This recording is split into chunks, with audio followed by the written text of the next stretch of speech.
These are the 5 mistakes beginner photographers make in low light situation, and in this video, we'll show you what some of the best low light photographers do to avoid them. And thank you PPA for sponsoring a portion of this video. Mistake number 1, beginners are not utilizing any available lighting. Are you sure you don't want to shoot over there? There's lanterns. Nah, I'm good. A lot of beginner photographers photograph in pitch darkness and wonder why their images come out so grainy, so blurry, and so unsharp. The thing is, even if we're photographing in minimal lighting situations, lighting is still key in making a great image. The best low-light photographers utilize any available light to them to help create focus in both sense, the sharpness of your subject and the viewer's attention to your photograph. Not only that, but having some sort of lighting will ultimately help you lessen the noise in your photos, providing a more cleaner look. So pay attention to your surrounding, find the biggest light source possible, and face your subject towards it. Mistake number 2, beginners are not investing in a portable light when they do portraits in the dark.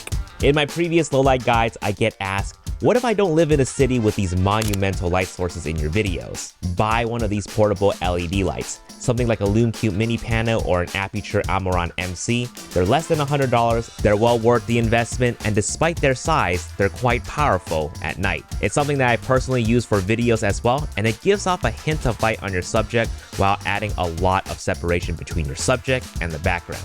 I used to recommend a small off-camera flash, but because LED lights like these are getting better in terms of quality, the constant lighting it gives off just makes it easier for any beginners to see their results right away, even before taking the photos. You can pick these up in bicolor or RGB variants to either match the lighting in the scene or create cool lighting effects. On top of that, they come with this rubber diffusion too, so it won't make the lighting too harsh on your subject. Moving on. Beginner photographers usually ask me, why not just use the built-in flash on top of their camera instead of buying a portable LED light? Utilizing built-in flash on top of your camera can be considered a photography mistake depending on the crowd you're in. On-camera flash can be viewed as amateurish because it creates the deer in the headlights look because it's so strong and so direct. With a portable LED, you can light your subject in any different directions. Usually side lighting or overhead lighting is the best. But some prefer the direct flash look as a style. It creates a vintage vibe, almost like a candid photo taken back in the 90s. And you know, 90s retro has been trending across the board lately. So it depends on your preference, but if you find the on-camera flash a bit too harsh,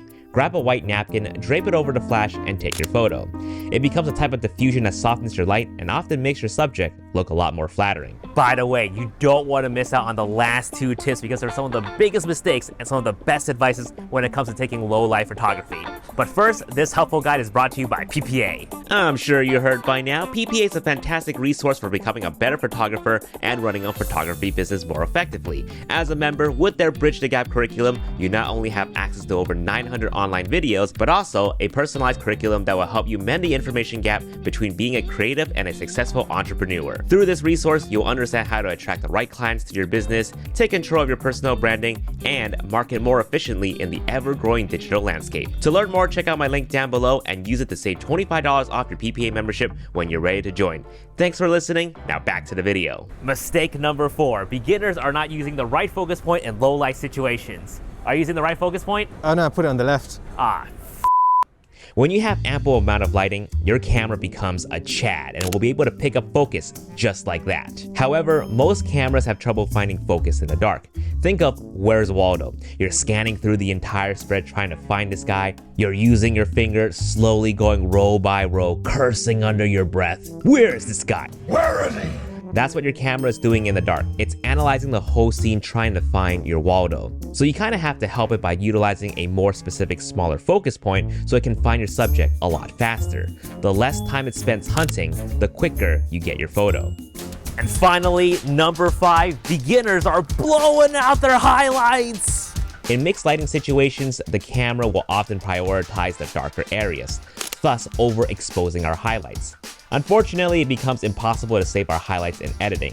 The best low-light photographers get into the habit of exposing for the highlights. I generally just gauge with my eyes. If I can still see a lot of the colors and details in the signages, then it's usually good. But if your camera can display a histogram, use that and make sure the graph doesn't lean too much to the right. Ideally, you want to get as close to the right as possible without touching the edge, so you can retain as much details as possible. I also highly recommend shooting RAW so that you can recover all of these bright signages while simultaneously boosting your shadows, giving it more details for a more balanced look, thus creating a great low light image. Now if you're struggling to get sharp photos, whether it be in bright light, low light, moving humans or animals, check out my guide here for 4 easy steps to sharper image results. Thank you guys so much for watching, and once again, thank you PPA for sponsoring a portion of this video, and we'll see you guys in the next video. Peace.